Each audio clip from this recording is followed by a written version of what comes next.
Sí. Bueno.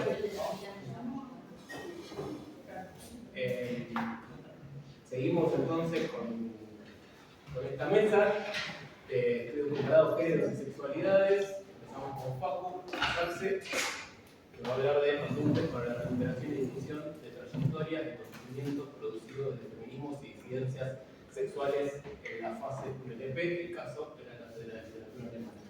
Me faltó tomar aire para ¿Vos me decís más tiempo?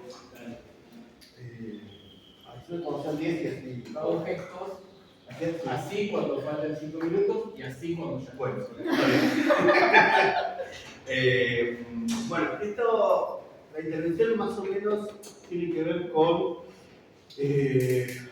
dos proyectos en realidad, proyectos de incentivos. Uno no es de incentivos, es de los promocionales para quienes no podían dirigir proyectos de incentivos, que fui director porque en ese momento no podía dirigir, PEPID, y ese proyecto en particular estuvo vigente, justo empezó el año de la pandemia, 2020, 2021, 2022 estuvo vigente. Y este año comenzó una continuación de ese proyecto. Primero se llamaba justamente Recuperación y Difusión de Trayectorias de Conocimiento Producidos por Mujeres y Disidencias Sexuales de la carrera de Letras de la fase UNLP. Y el actual, el que empezó este año, se llama Un archivo de sentimientos desde los márgenes, recuperación, visibilización y difusión de géneros y sexualidades en la producción de conocimiento. En ambos los dirigí yo, integraron varias personas que están acá presentes. Un poco se complementan con el otro proyecto en línea alemana, y un poquito lo que yo quería contar era algunos de esos resultados. Hace poco tuve que presentar informes y una de las cosas que me pasaba era no hicimos nada, pensaba. Y me puse a ver, a armar los informes, y en realidad sí hicimos un montón de cosas, pero una que no sé nada, y en realidad había un montón de cosas, de resultados interesantes y de horizontes a continuar, ¿no? En ese mismo proyecto que sumó gente, que estamos, ya ahora digamos es un proyecto de incentivos, no es inicial, no era de incentivos, ahora sí lo es. Se relaciona, por supuesto, con el proyecto actual de incentivos de la cátedra que dirige Graciela, que tiene que ver con distintos campos vinculados a literatura alemana y perspectivas comparadas. Lo que se hizo, digamos, en la primera etapa, sobre todo, tiene que ver con una serie de trabajos. En su momento vino la propuesta hacia Graciela de hacer una especie de rastreo, mapeo de qué había pasado con profesores de literatura alemana previos, y ella gentilmente me pasó a mí la oportunidad y yo pude trabajar con eso. E hicimos todo un relevamiento de la producción de 3 profesoras inicialmente. Una fue la doctora Ilse Teresa Masbach de Brugger, Ilse Brugger. La otra es María Esther Mangariela y María Luisa Junge, ¿no? La que tiene más trascendencia en este caso para lo que venimos pensando y viendo lo que fue haciendo es la de Ilse Brugger, ¿no? Ilse Brugger, que vivió de 1905 a 1995, fue la primera profesora a cargo de la cátedra de literatura alemana. A mí me parecía interesante ahí ver, bueno, qué nos pasaba hacia atrás, ¿no? Porque da la sensación, que sabemos que no es así, pero muchas veces hay una masificación del feminismo que parece que el feminismo hubiera empezado con el Ni Una Menos, ¿no? Y el feminismo va mucho más atrás, ¿no? Y a veces el feminismo, las disidencias son conceptos que podemos utilizar situados en el presente, ¿no? Pero a mí me da la sensación de, bueno, Ilse Brugger no fue feminista, por supuesto, de una señora católica, alemana, pero también hay que pensar cómo la producción de conocimiento, en momentos en los que no necesariamente está la etiqueta, son interesantes para pensar desde nuestro presente, ¿no? Yo no voy a decir que Ilse Brugger fue feminista, pero sí es interesante recuperar qué puede haber hecho Ilse Brugger en el caso de La Plata, como un lugar al margen para pensar algunas cuestiones. A Ilse Brugger no se la dejó ser profesora de literatura alemana en la UBA, la mandaron para La Plata, durante mucho tiempo apéndice de lo que pasaba en la UBA, estoy hablando de los 50, y acá sí pudo hacer mucha más carrera que la que no pudo hacer quizás en Buenos Aires, que fue secretaria del Instituto de Estudios Germánicos, ¿no? Digo, allá es secretaria, acá, porque no importa tanto, que queda a cargo. Después la cátedra va a quedar también a cargo en Modern, pero en toda esa historización yo pensaba, bueno, ¿qué hizo Ilse Brugger? Ilse Brugger tradujo la Medea de Grimparzer en una edición que fue editada por nuestra facultad, que no está disponible digital porque no nos tomamos el trabajo de digitalizarla. Y creo que hay un montón de cuestiones que tienen que ver con el conocimiento, pensando lo que pasa en el pasado, que me parece interesante para recuperar. Y nosotros pensamos primero el caso de Alemana, como punto de partida, el caso de, bueno, Ilse Gruber. El caso de Manganiello, ese apunte es distinto porque no ha tenido tanta producción, pero bueno, lo primero que hicimos fue digitalizar los programas, ¿no? Cuando digitalizamos los programas, una primera conclusión es, del momento que Graciela se hace cargo de la cátedra, la continuidad no es ni con Manganiello, ni con Punce, ni con Modern, hipótesis mía acá, es con Gruber. ¿Por qué? Porque también tiene que ver con un tipo de formación que se da en la práctica de la germanística en Alemania. Digo, la formación de un programa fuerte durante el cuatrimestre con un seminario específico interno para las personas que están dando vueltas alrededor de la cátedra, adscritos, otros ayudantes, personas que colaboran, etc. La primera vez que vuelve a ocurrir después de que está Ilse Gruber en la cátedra, hace décadas, es cuando Graciela se hace cargo en el 2001-2002 más o menos, ¿no? Sí. Y ahí yo creo que hay una continuidad interesante de cómo se piensa la producción de conocimiento de forma abierta, ¿sí? Más allá de que tampoco es reivindicar puramente porque sí a alguien, ¿no? Entonces ahí pudimos digitalizar todos los programas. Comenzamos con algo que también es, pensando que GRA es parte del proyecto, iniciamos una serie de entrevistas grabadas a Graciela que tienen que ver con pensar el desarrollo de la germanística en La Plata y en Argentina. Digo, GRA fundó la Asociación Argentina de Germanística, por ejemplo, varias cuestiones más que no voy a tener.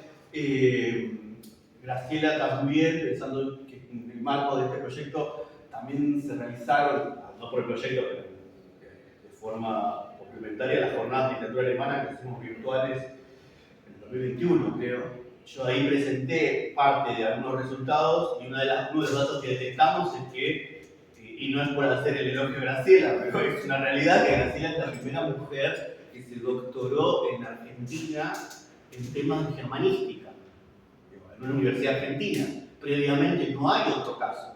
Que despertó el escozor de alguna persona que no lo quiere mucho, pero bueno, justamente ese dato es interesante y la tesis de Graciela, que ahora estamos recuperando mucho de la información, pensando en lo que he presentado ahora también sobre expresionismo y nueva objetividad, se traducen obras de teatro de Georg Kaiser, un autor que venimos trabajando hace años en la cruzada alemana, que no hay traducciones. Digo, hace poco un dramaturgo quería hacer una apuesta y accedió a la traducción, gracias a que están las traducciones de Graciela, pero esas traducciones no están editadas más allá de la tesis que no está digitalizada. Entonces dijimos, bueno, eso es un montón de material, eso y la producción de Gruber y la producción de Graf, que también está circulando, es como un montón de material que a nosotros nos sirve para dar clases, nos sirve para pensar la producción de conocimiento y que estaría bueno abrirlo para que podamos hacerlo circular, editado, digitalizarlo, etc., ¿no? Graf, en el marco del proyecto también, y de esta propuesta de ese dramaturgo, actualizó sus traducciones de obras que no están traducidas al español en otro lugar, digo, para pensar, un autor canónico de literatura alemana como Georg Kaiser, que no está traducido todo, que una parte está traducido en una tesis producida en los años 80 en Argentina, es un acervo teórico, producción de esta universidad que tenemos que recuperar. Y nosotros empezamos por Alemana porque es el lugar que tenemos como más cercano para hacer todo esto, pero no es solo Alemana, digo, ¿no? Hay algunos casos que a mí me parecen súper interesantes y rascando un poquito. Hay un autor argentino asociado a la literatura, hoy en día una literatura queer, que es Carlos Correa, que fue profesor de filosofía en la facultad, ¿no? Digo, algo va a decir otro, hay varios nombres que hay que dando vueltas que nos interesa rastrear. Por supuesto, el trabajo que hicimos fue digitalización de materiales, entrevistas, presentaciones en congresos, pensando toda esta cuestión, y algo más que empezamos a hacer, también yo creo que es producto de lo que pasó en la pandemia, es grabar todo lo que podamos y subirlo a YouTube. Digamos, ¿no?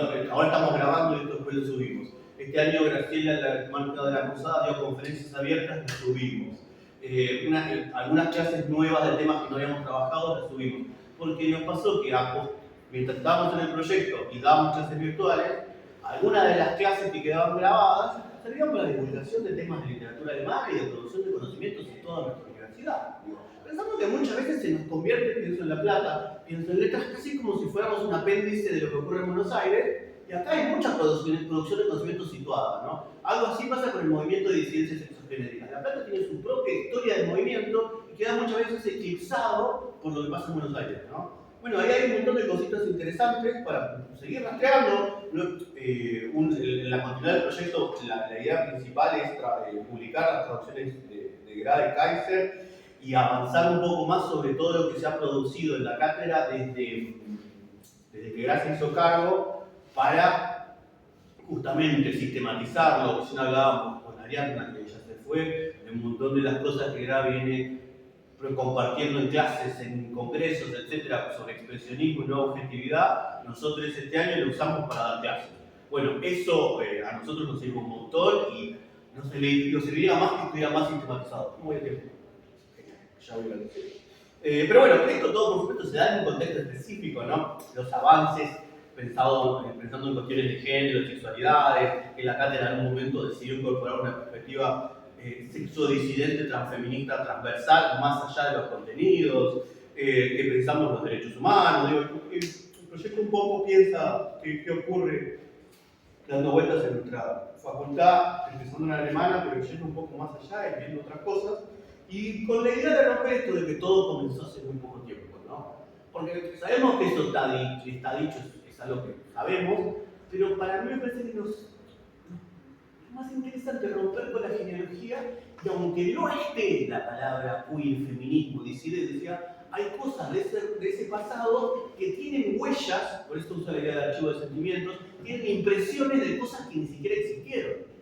Dice Robert, debe haber sido una de las primeras profesoras titulares o de algunas anteriores, una de las primeras profesoras que tuvo cargo de cátedra cuando se crea la cátedra de alemán acá.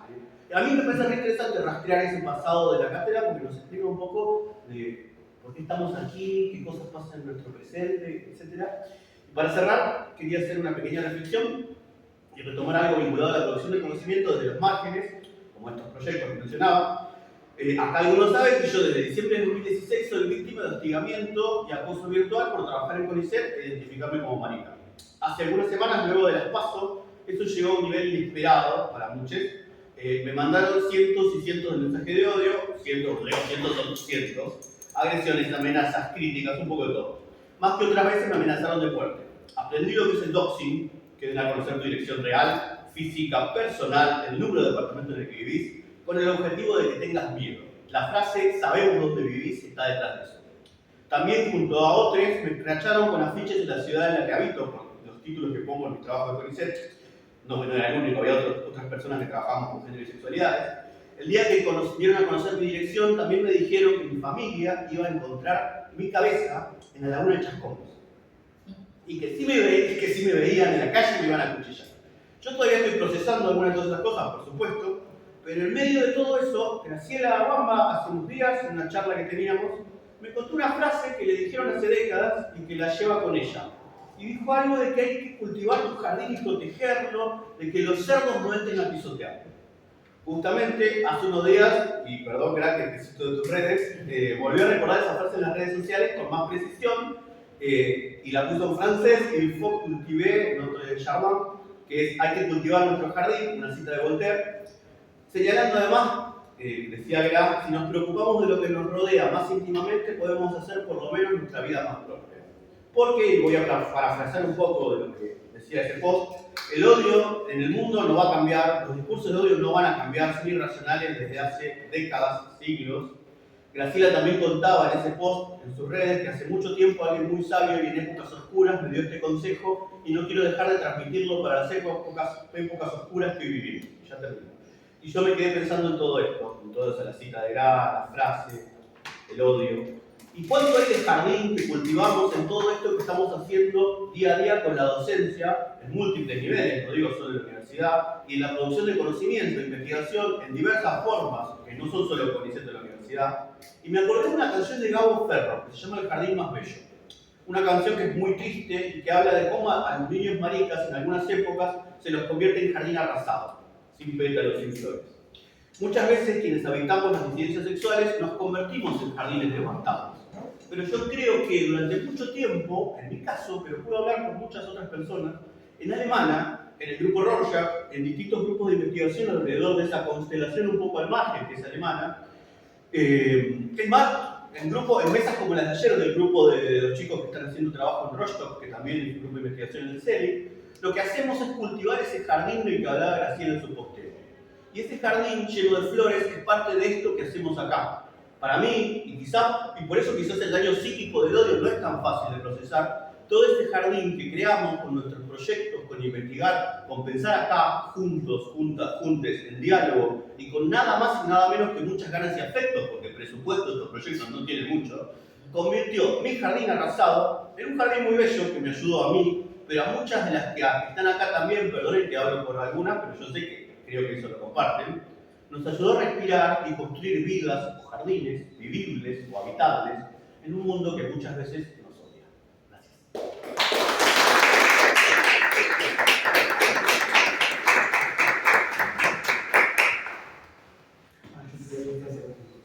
¿Hace 7 segundos? No, 5 segundos. Seguimos con Agustín.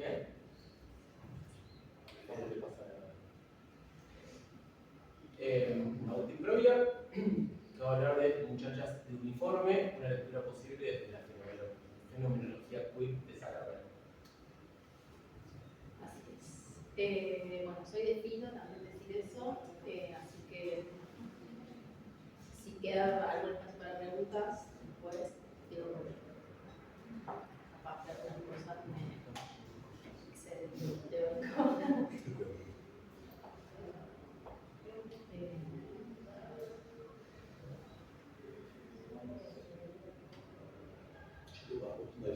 Dale.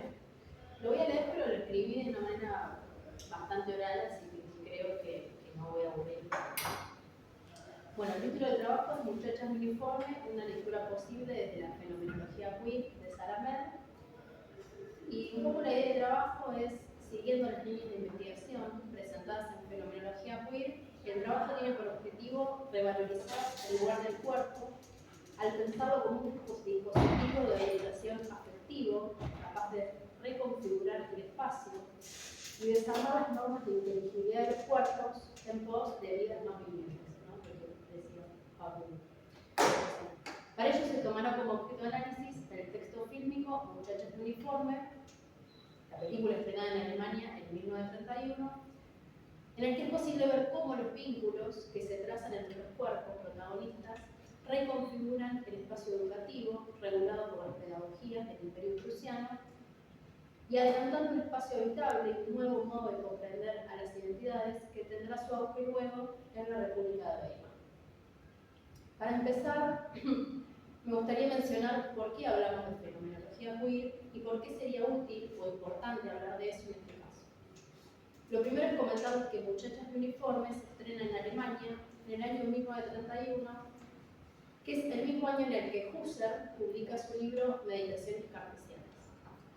Digo esto porque este filósofo alemán, judío, contemporáneo al fin que vamos a analizar, es el fundador de la fenomenología. Ahora bien, Meditaciones cartesianas es un libro que responde a otro libro, así se hacía filosofía antes, y al libro al cual responde es Meditaciones metafísicas de René Descartes, publicado en 1641. ¿Qué sabemos de Descartes y por qué lo traigo a modo de introducción en este trabajo? Las meditaciones metafísicas y la figura de Descartes inauguran lo que se conoce como el pensamiento moderno y lo hace a partir de lo que también se conoce como el giro subjetivo.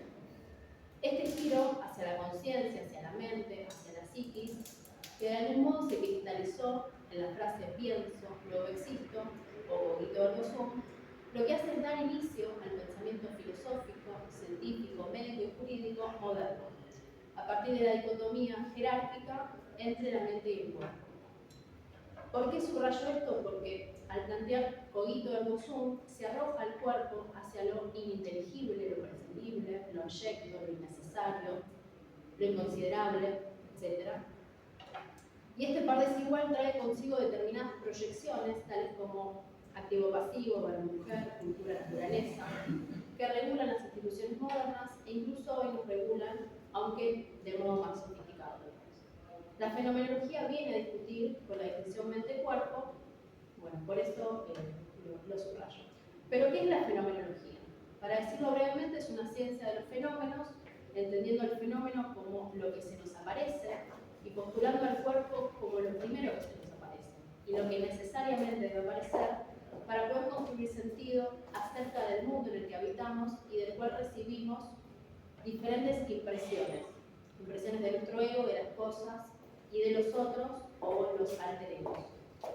En este sentido, Husserl sostiene que no solo es cierto que pienso, luego existo, digamos, no solo es cierto el ego cogito, digamos, cartesiano, sino que ego cogito cogitato, ¿no? Husserl, pienso pensamientos. Y estos pensamientos son posibles porque mi cuerpo se dirige, se orienta, se proyecta hacia un mundo. Y va construyendo un mundo a partir de las impresiones que experimenta en el camino, como así también de los distintos horizontes que se va formulando como resultado del análisis de esas impresiones. Y esto es posible porque no somos, digamos, cerebros en cubetas, como señalan, digamos, algunos teóricos de la argumentación en contra de la argumentación.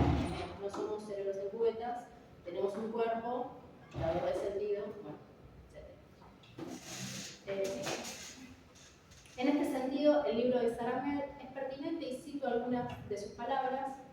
Por ejemplo, comienzo con ella, con la fenomenología, porque hace de la orientación algo central, en su propia idea de que la conciencia siempre está dirigida hacia un objeto y por su énfasis en la experiencia vivida de habitar un cuerpo, o lo que Husserl llama el cuerpo viviente. Otra frase interesante es que el punto de partida para la orientación es el punto desde que el mundo se despliega, el aquí del cuerpo y el dónde que habita. Y por último, la tarea de habitar dispositivos de orientación, formas de desplegar los cuerpos en los espacios que crean nuevos pliegues o nuevos contornos de lo que podríamos llamar un espacio vivible o habitable, ¿no? Ahí digamos, es interesante de qué consta esta tarea de habitar. Ahora bien, ¿qué me interesa que tengamos presente al momento de analizar el film y cualquier otro texto desde la fenomenología? Que el concepto de cuerpo, pensado no ya como un otro pasivo o ininteligible, sino como un dispositivo orientador y dador de sentido a partir del contacto, de las impresiones y del afecto. La tarea de habitar, que tiene que ver con interpretar las impresiones vividas y volver a orientar el cuerpo en relación a esos contactos, lo que propone, y esto es propio de Amer, es un espacio vivible o habitable. Y quiero destacar en este punto que además de la fenomenología de Husserl, existe en el libro de Amer un punto de contacto con la filosofía del cuerpo, Judith Butler. Cuando Butler escribe Cuerpos que importan, en 1992, parte de la distinción entre cuerpos inteligibles, los que importan, y cuerpos ininteligibles, ¿no? Los que no importan, los objetos, etc. Y a su vez, en esta distinción subyace el planteo de que los cuerpos que no importan, porque no pueden ser leídos o tienen dificultades para ser leídos en términos de lo humano, están expuestos a la precarización, es decir, son vidas precarias, va a decir años después, o no gozan de las experiencias de tener una vida vivible. En este sentido, y dado que la fenomenología entiende el espacio como una segunda piel que se despliega del cuerpo, algo que lleva el nombre de tejido social, la idea de espacio vivible, que es propia de Ahmed, funciona como una ampliación del concepto butleriano de vida vivible. Y entonces la tarea de habitar un cuerpo y de desplegarlo será, para la fenomenología queer, la de construir espacios más vivibles.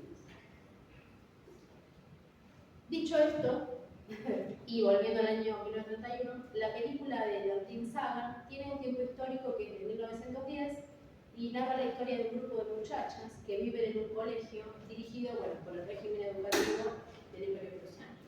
En relación a lo antes dicho, es interesante señalar cómo en los primeros planos del film se nos exhibe el espacio educativo con sus figuras talladas de piedra, como así también a las muchachas con sus rutinas de paseo, caminando en serie hacia el interior del colegio. Y es ante estas imágenes que cobran sentido algunas de las afirmaciones de la fenomenología queer sobre lo que llama Med líneas que nos dirigen. Dice, las líneas que nos dirigen, tanto las líneas de pensamiento como las líneas de movimiento, son por tanto performativas. Dependen de la repetición de normas y convenciones, de rutas y caminos tomados, pero también se crean como efecto de esta repetición.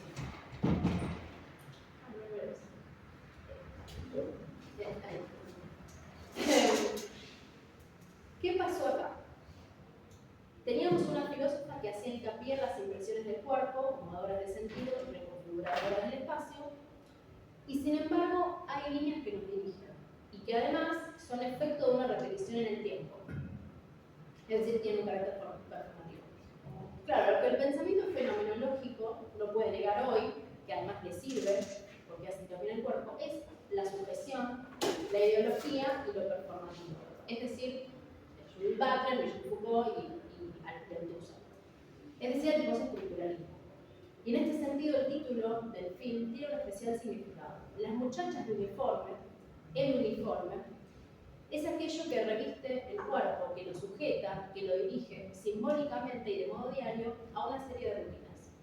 Las muchachas en el film sienten los puntos de presión corporales, producto del poder productivo riguroso que ejerce la dirección del instituto y que incluso llega a reducir el número de comidas, ¿no? La ingesta diaria de alimentos. Digo, hay una escena uno de los conflictos dramáticos del film es que no puede ingresar comida al instituto porque había una crisis en el imperio. Y la decisión de la dirección era seguir, digamos, con esta hambruna, porque eso de alguna manera iba a no estaba pensando, lo improvisé y eso evidentemente no conduce a morir. Bueno, no obstante, hay un momento en el que aparecen estar más a gusto y es precisamente el momento en el que se quitan el uniforme, el momento de las luchas. Y acá aparece lo queer. Lo queer entendido no exclusivamente desde la orientación sexual, aunque la película habilita esa lectura, sino entendido como un desvío. Lo queer como lo torcido o lo desviado, como torcer o desviar, esas líneas que nos dirigen, esos puntos de presión, esa sujeción, ese vínculo. Y en relación a este nuevo espacio que aparece ante los ojos del espectador, me quiero remitir a una analogía que está en el libro, y que es la de lo queer, como se lo conoce en la arquitectura del paisaje, ¿no? La idea de las líneas del deseo. Este término para el paisajismo se utiliza para describir los caminos no oficiales, las marcas en el suelo, las idas y venidas, donde los sujetos se desvían de los caminos que se supone que deben seguir. Estas líneas de deseo que configuran la escena denotan un espacio queer entre las muchachas, un espacio más vivible que se fuga de los caminos oficiales trazados por el régimen del colegio. Falta un fotograma, porque uno eran 4, pero el que sigue es como la maestra entrando y las chicas, digamos, como yendo cada una a sus luchas, digamos, y cerrando las cortinas, ¿no? Y para ir finalizando, quiero hacer un breve análisis de la parte final. Para ir finalizando, quiero hacer un breve análisis de la parte final del film. Me refiero al segundo punto de la y ahí pasamos. A medida que avanza el descontento de las muchachas con el instituto y el hambre, una de las alumnas intenta terminar con su vida, pero es salvada por las otras muchachas. La clave, creo yo, en este giro, es que no solo es un giro narrativo, sino que también es un giro afectivo. Porque no solo se pone de manifiesto las fallas del sistema educativo prusiano y moderno, digamos, lo que permite narrativamente el paso a la conclusión, la renuncia de la directora del instituto, sino que además vemos de qué modo está operando el despliegue del cuerpo, entendido como un tejido social, afectivo y de contacto,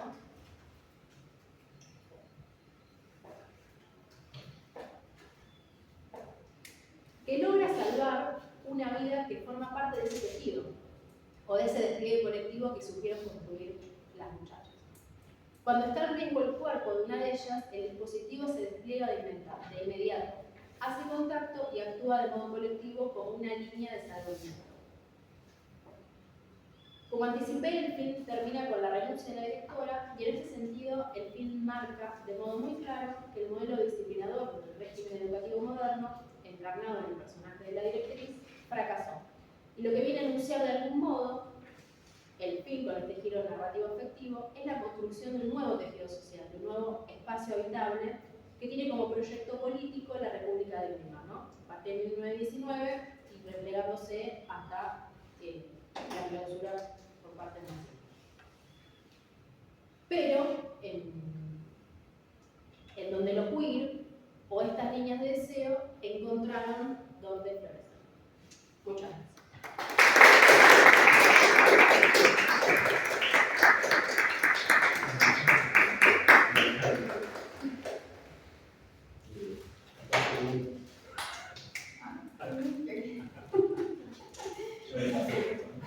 No, te sobraron 7 segundos. Ah. 7 segundos puedo decir tanto. Podrías haber entendido 7 segundos. Bueno, por las dudas, igual venimos bien con los tiempos, pero ahí, así que me dejo a mí para el final. Un lugar así. Días antes, que va a poner el trabajo que se llama Devenir monstruo, apropiaciones y dispositivos teóricos para leer la literatura argentina. Bueno, primero contextualizo un poco cómo se origina esto.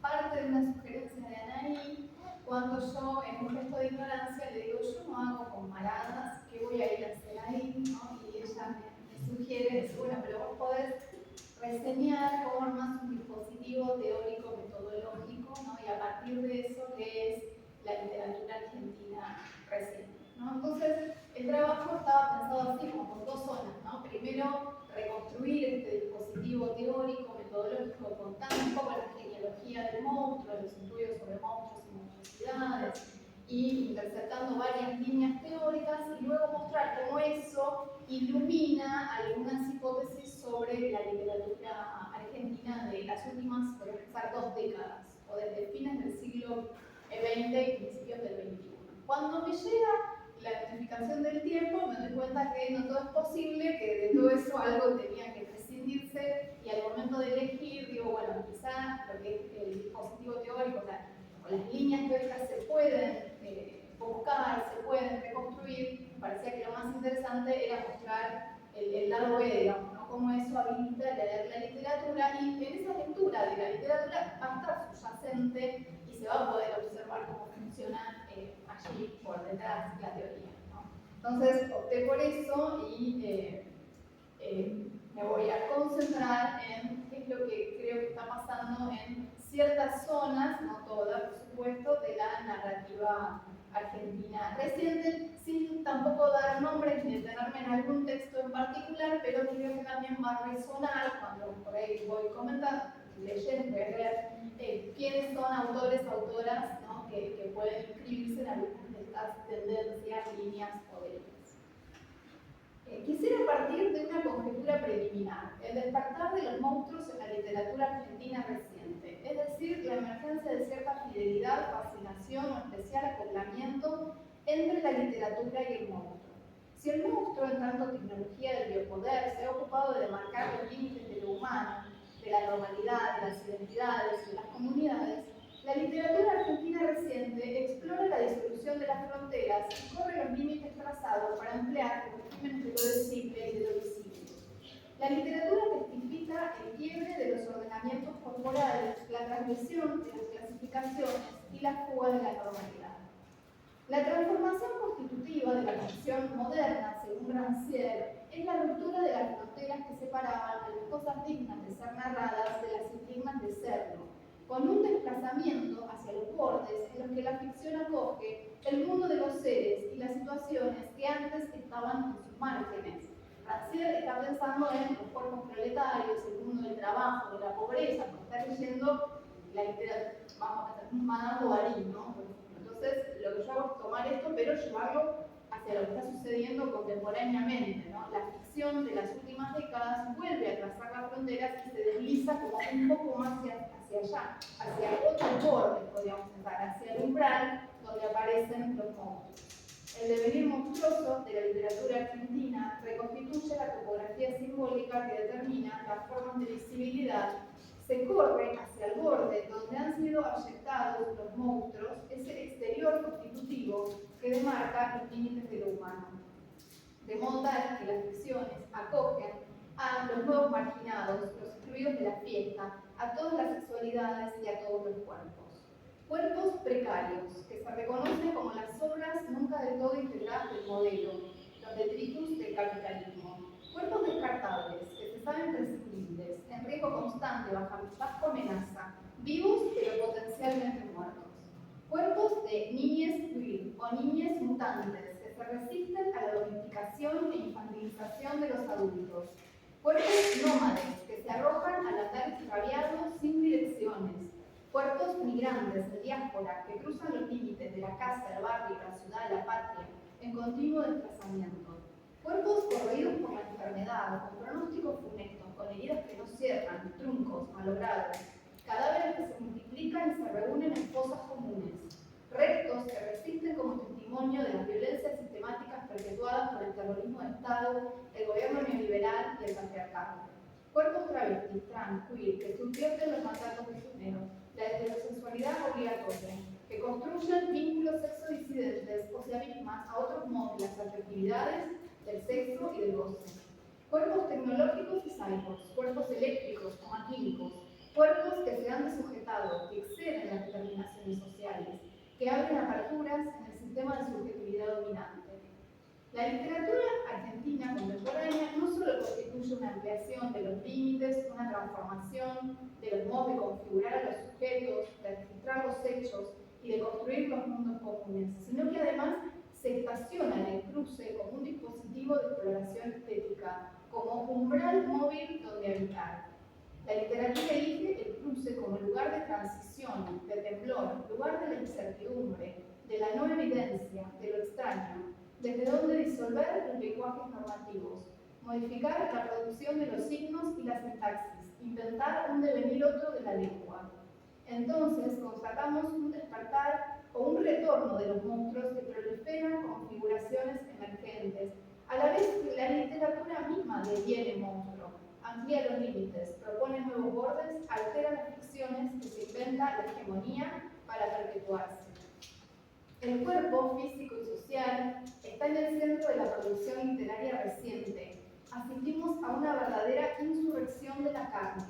Los cuerpos se desplazan, desbordan, salen, fuera de sí, fuera de la ley, fuera de campo, fuera de norma. Alteran los regímenes de representación, fracturan imaginarios. La narrativa argentina trabaja el cuerpo como umbral de mutaciones. Los personajes mutan, subvierten los roles, se transvisten, se disfrazan, se transforman, se desplazan de un género a otro, figuran las metamorfosis, devienen sujetos híbridos donde se mixturan lo humano con lo animal y lo vegetal, la materia viva y la muerta, lo orgánico con las máquinas. Son personajes que vuelven de otro tiempo, de otro lugar, espectros, fantasmas, vampiros, brujas, zombies. Las ficciones narran el retorno de los cuerpos negados, abatidos, desechados, de los necrocuerpos de los desaparecidos, torturados, asesinados de la última dictadura cívico-militar, hasta los necrocuerpos de les desaparecidos, torturadas, asesinadas de las mujeres, travestis y personas trans.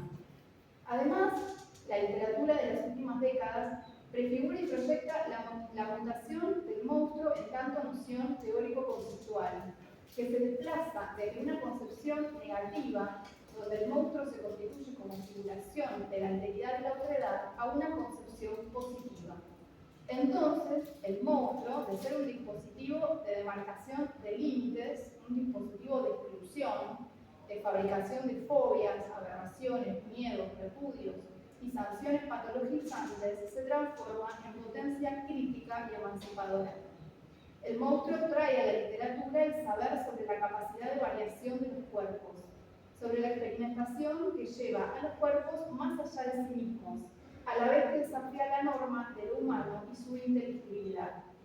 De modo tal que las vidas monstruosas se tornan virtualidad, un proceso abierto, inacabado, incompleto, susceptible de cambiar en cada una de sus manifestaciones, imposible de prever según los estándares previos. Por otra parte, el despertar de los monstruos es el retorno de las memorias y de la historia reciente, el pasado de la última dictadura cívico-militar, los efectos del neoliberalismo, las formas de la violencia sobre las vidas y los cuerpos vulnerables.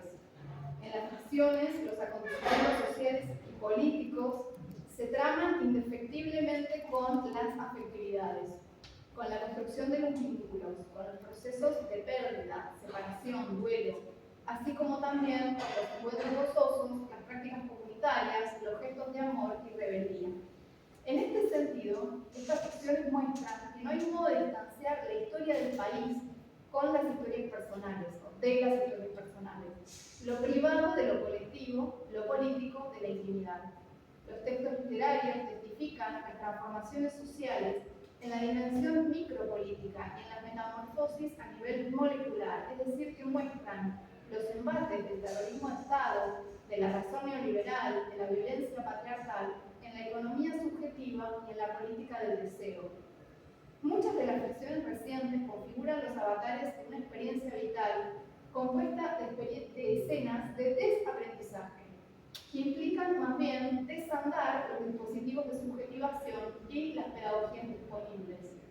Desaprender el amor, las crianzas, los discursos de los padres y de las madres, las ficciones de la nación, la lógica de las instituciones, las reglas del mercado, la distribución de los cuerpos, como si la vida fuera más bien un devenir de deformación, como si fuera necesario deshacerse del nombre, de la identidad, de la patria y de la lengua, para luego transitar la regeneración. Quizá porque esta literatura incluye, tal como afirma Preciado, que el monstruo es aquel cuyo rostro, cuyo cuerpo, no puede ser considerado verdadero en un régimen de saber y poder determinado.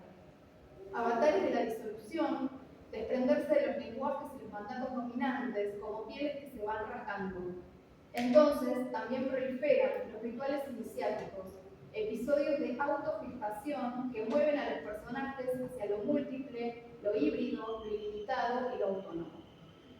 La literatura transgrede el orden de la representación, desconfía de la reproducción de la imagen sacra de lo idéntico y convierte al monstruo en un instrumental óptico que más que componer imágenes reflejas, deforma, descompone, propaga sus rayos difractarios. Deconstruye las tecnologías de la representación moderna como relación vertical, binaria, transitiva y determinante entre el original y la copia, reconfigurando regímenes de mostración que constituyen prácticas amiméticas, emancipándose del original o arruinando la ilusión, y celebrando entonces lo impensado, lo inesperado y lo inédito. Además, se destaca el trabajo con los géneros, la apropiación de formatos y recursos del fantástico, la ciencia ficción, la literatura apocalíptica y distópica, el terror, la novela negra, la no ficción, la crónica y los relatos autobiográficos. No en términos de pertenencia completa o modélica, sino estableciendo relaciones libres y distanciadas con esos géneros que se recuperan, tomando algunos de los elementos para hacer algo diferente. Muchas de las narrativas se apropian de los géneros disponibles, más que para replicar sus rasgos, para subvertirlos, denegarlos o transformarlos, proponiendo cruces impuros o usos no normativos. Las escrituras se vuelven intermediarias, construyen combinaciones entre el blog, las redes sociales y la novela, exploran los vínculos entre las nuevas tecnologías, los cuerpos y los medios. Las narrativas irrumpen en la tradición literaria, en las ficciones fundantes y las figuras míticas, deconstruyen las representaciones canónicas e inventan sexualidades monstruosas que reconfiguran nuevos imaginarios corporales, comunitarios y societales. Entonces, la literatura reciente transforma la tradición, a las bibliotecas y a los relatos disponibles en zona de disputas y material para la creación. Resignificar lo monstruoso, retrasar los bordes, reapropiarse del sitio del monstruo como cruce, dónde habitar y desde dónde denunciar, se tornan gestos afirmativos y emancipatorios. En efecto, la literatura argentina asila narrativas de la supervivencia, de la resistencia, de la réplica, frente a operaciones de inscripción normativa o de represión violenta. Figura el advenimiento de conexiones intensas, de fusiones ilegítimas y de otros modos posibles de comunidad. ficciones de autogestación de cuerpos individuales y colectivos, de raros parentescos y conexiones potentes, afinidades estratégicas que surgen como manadas, nuevos modos de lo común y de la afectividad. Una literatura que intenta cada vez capturar el instante en que los cuerpos se han desujetado y salido hacia una fuera de campo, mostrando sus devenires potenciales y su atisbo especial de rebeldía.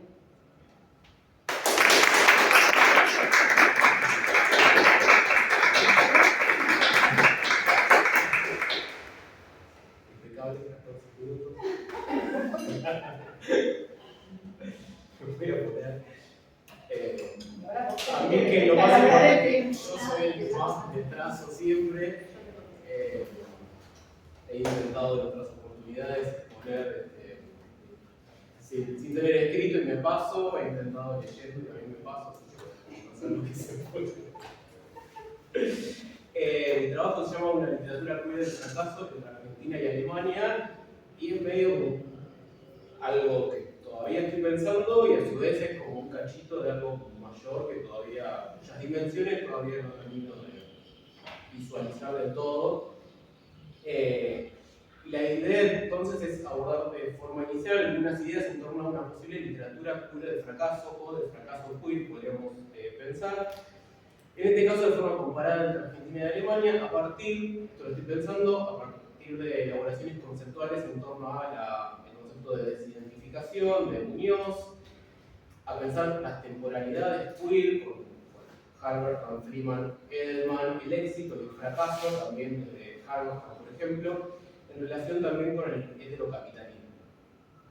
En estos términos, entonces, el éxito, y lo estoy tomando de la arquitectura del fracaso de Halberstam, o la felicidad, estoy tomando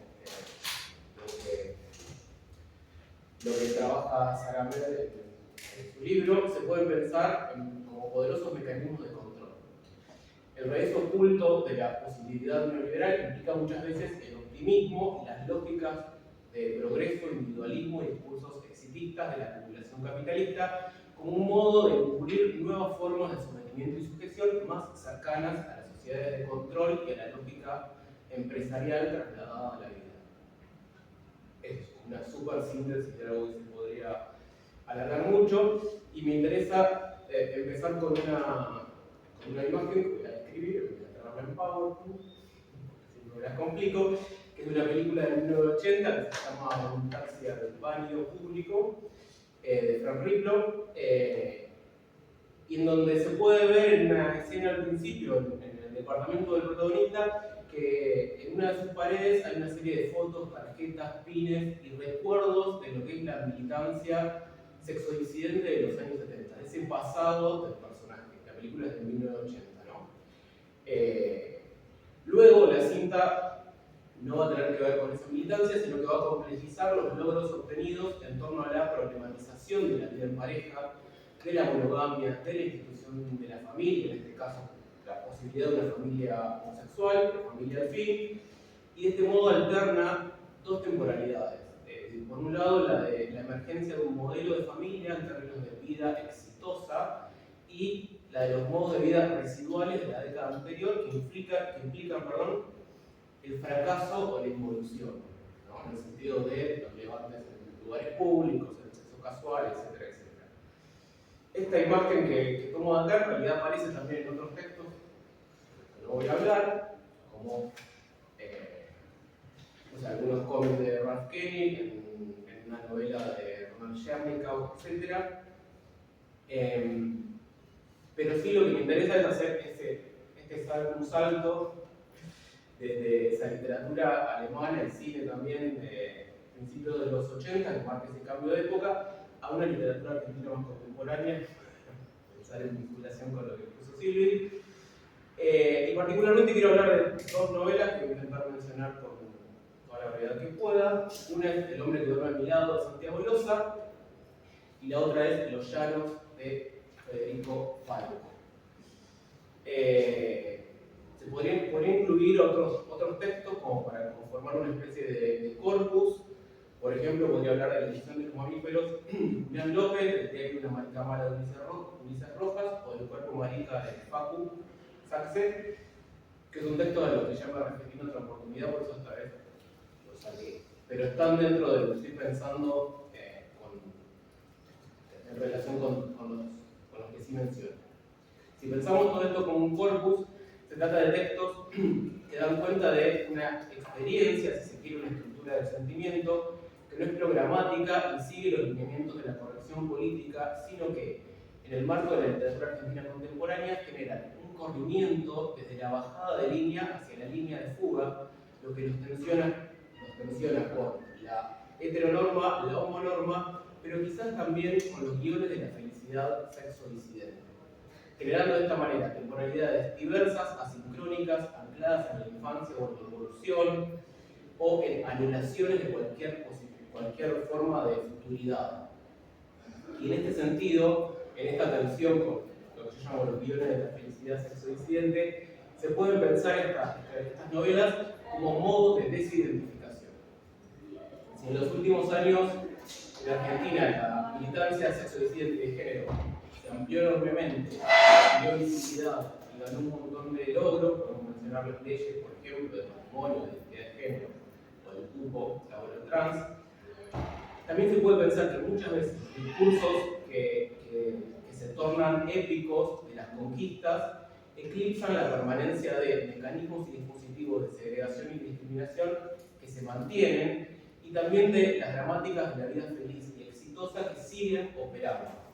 Al mismo tiempo, lo que estos discursos de tipo épico solapan es la permanencia de una historia de violencia sistémica que no solo no ha terminado, sino que además permanece como remanente psíquico en el archivo personal de las personas no cis heterosexuales. En este marco pienso, por ejemplo, El hombre que duerme a mi lado, de Santiago Loza, que tiene un registro CAM a partir de una voz narrativa, no de toda la novela, pero sí de una parte,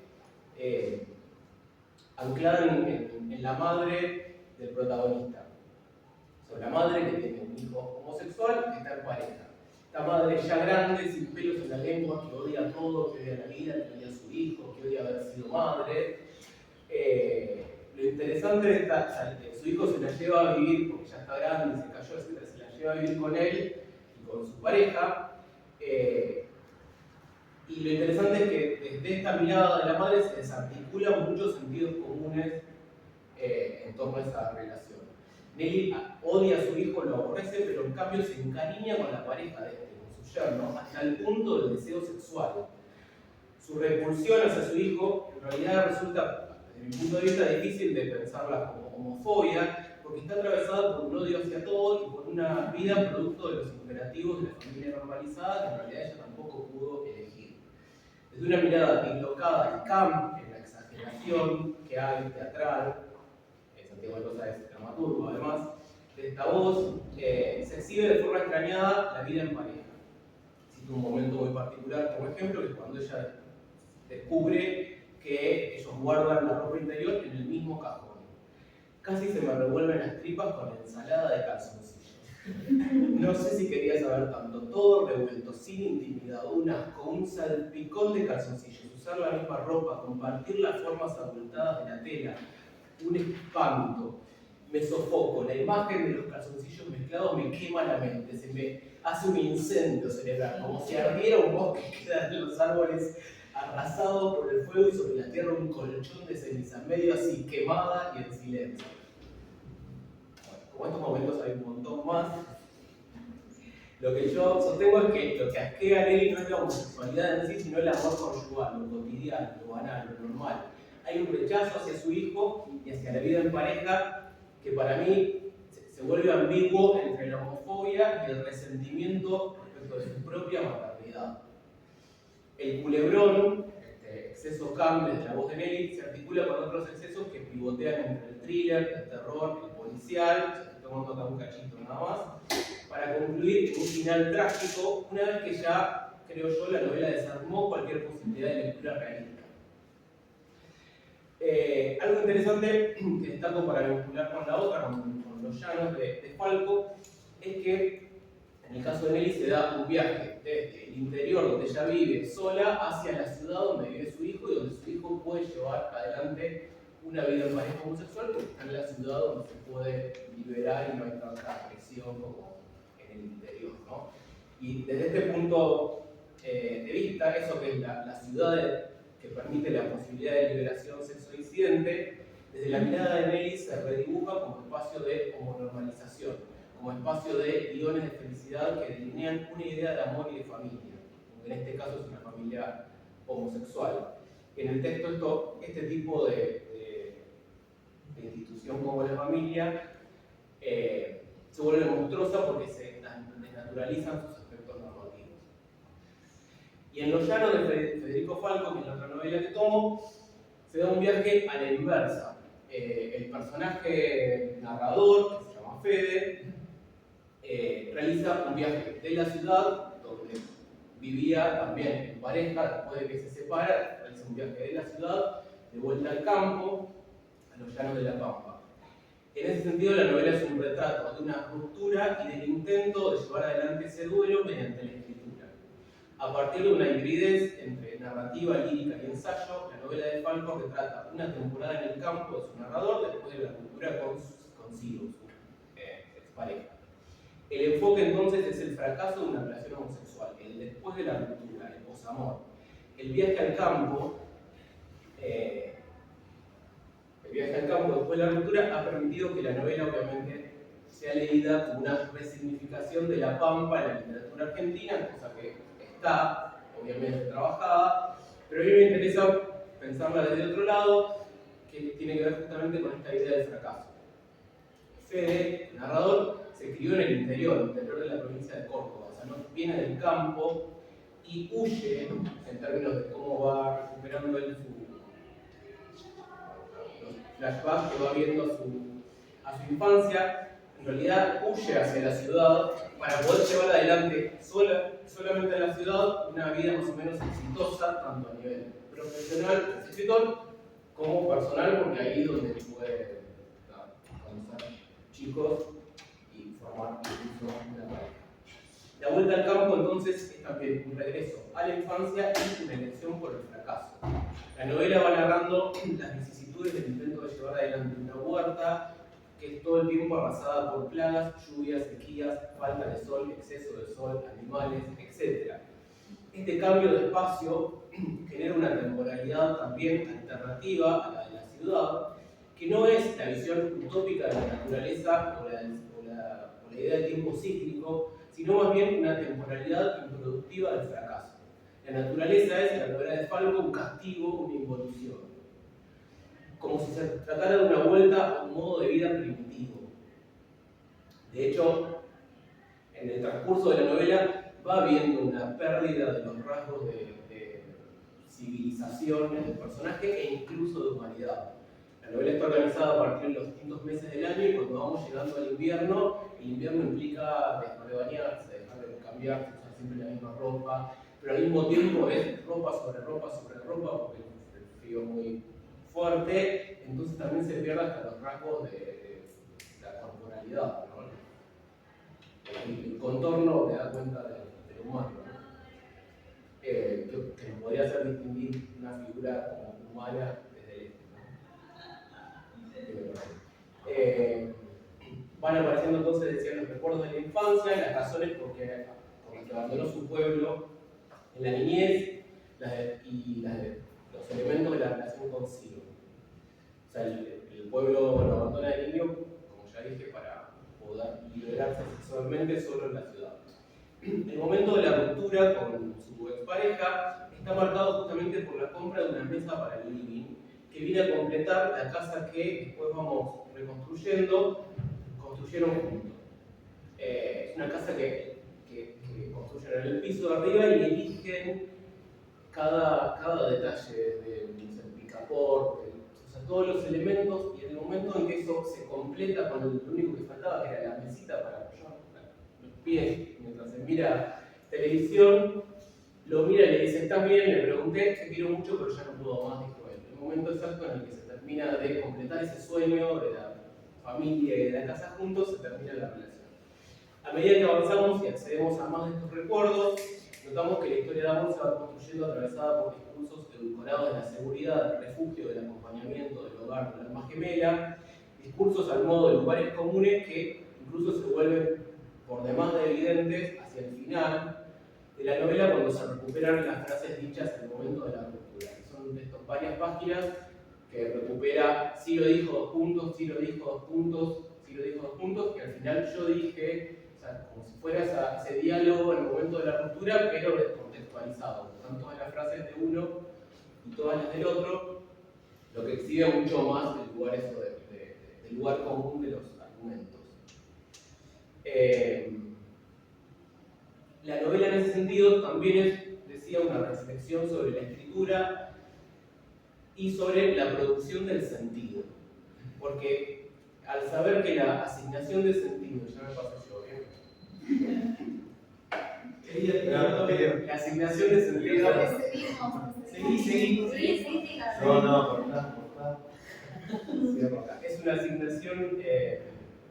La asignación de sentido es una violencia que se ejerce sobre el sinsentido del mundo. Se pierde cualquier posibilidad de maduración, de aprendizaje, de crecimiento, de productividad que no sea en alguna medida cito. La Pampa también enfrenta esa verdad casi zen.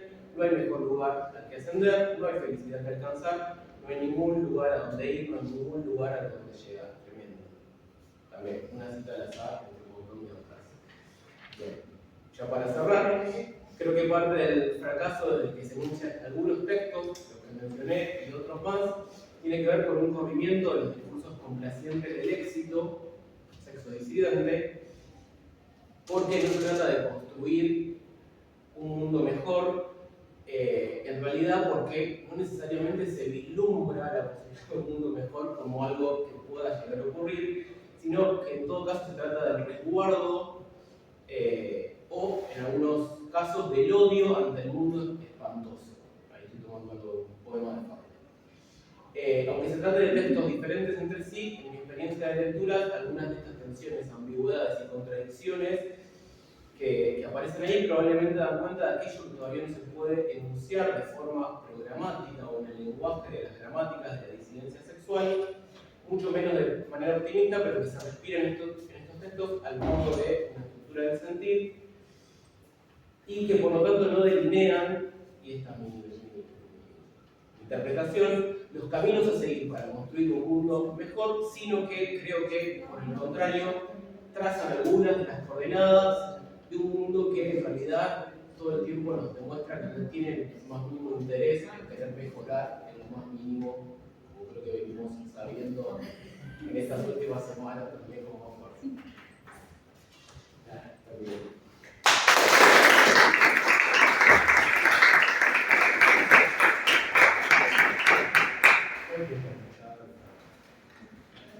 Esperando